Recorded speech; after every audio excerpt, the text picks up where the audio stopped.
السلام عليكم. لا تنسوا الإعجاب بالفيديو والاشتراك في القناة تشجيعا لنا لنستمر بنشر المزيد. خدها بحلال.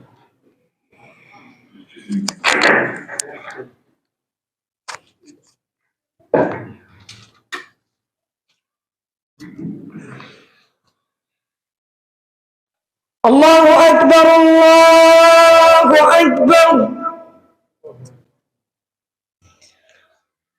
الله أكبر الله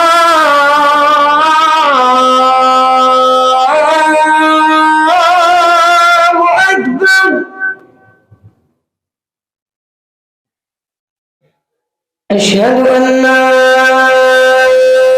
إله إلا الله.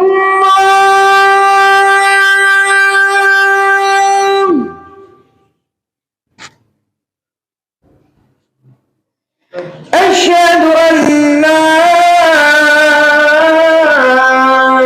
إله إلا الله.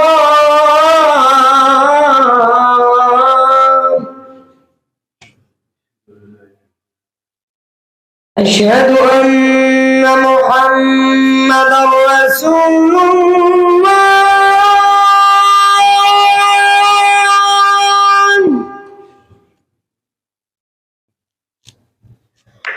أشهد أن محمدا رسول الله.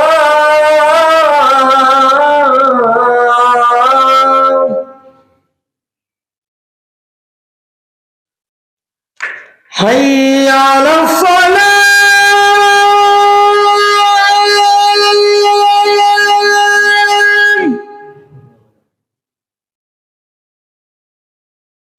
حي على الصلاة.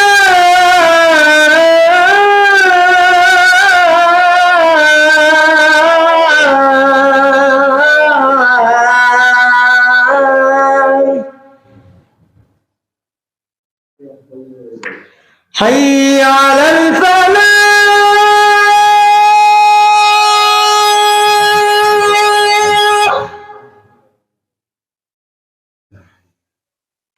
حي على الفلاح.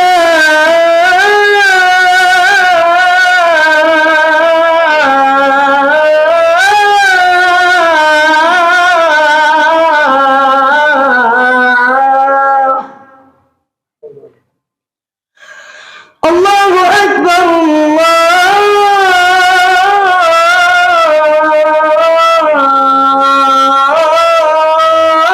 الله أكبر. لا إله إلا الله.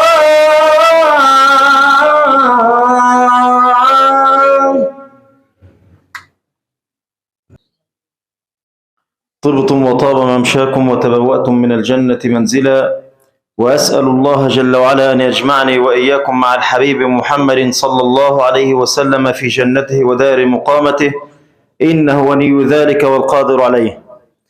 حقا راحة البال من أجل المواضيع التي نبحث عنها في هذا الزمان، ولذلك ركز النبي صلى الله عليه وسلم على هذا الموضوع. قال: ألا أدلكم على رجل من أهل الجنة؟ مين؟ مخموم القلب. مخموم القلب. من هو مخموم القلب؟ كما وضح فضيلة الشيخ محمد عبد الوهاب، هو التقي النقي الذي لا حسد في قلبه. تقي نقي لا حسد في قلبه. ولذلك النبي صلى الله عليه وسلم يجلس بين أصحابه ذات يوم ويكررها 3 أيام متواليات: هذا الذي يدخل عليكم الآن من أهل الجنة.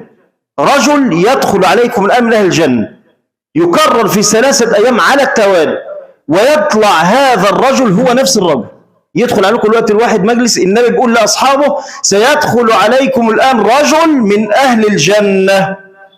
وتاني مرة يدخل عليكم رجل من أهل الجنة. وتالت يوم نفس النظام، وطلع نفس الرجل بالضبط. يوم واحد من الصحابة يتخلل هذا الرجل ويقول له: بيني وبين أبي مشادة، أريد أن أبيت معك 3 أيام. وينام معاه ليس كثير صلاة ولا كثير ذكر ولا كثير عبادة، يفعل كما يفعل بعض الصحابة، يقول فما زاد عنا في العبادة. ثالث يوم قال له بقول لك ايه، ان حصل كذا وكذا والنبي قال عليك كذا وكذا، انت بتعمل ايه عشان النبي يضمن لك الجنة؟ قال اذا نمت على وسادتي لا احمل في قلبي من احد ايه شيئا. مخموم القلب، تقي نقي لا حسد في قلبه. اسال الله سبحانه وتعالى ان يردنا الى دينه مردا جميلا. جزا الله خيرا فضيلة الشيخ محمد عبد الوهاب على ما قدم، واسال الله جل وعلا ان يجعل هذه الكلمات في ميزان حسناته وحسناتنا يوم أن نلقاه. ندعوكم غدا بمسجد التوحيد بميت جراح مع فضيلة الشيخ الفقيه العالم أحمد عبد الرحمن، وإن شاء الله خطيب الجمعة بمسجد التوحيد الشيخ محمد عبد الوهاب، وخطيب الجمعة الشيخ محمد جبر بإذن الله في مسجد الحسينية هنا في متلوزة. جزاكم الله خيرا، والسلام عليكم ورحمة الله وبركاته. لا تنسوا الإعجاب بالفيديو والاشتراك في القناة تشجيعا لنا لنستمر بنشر المزيد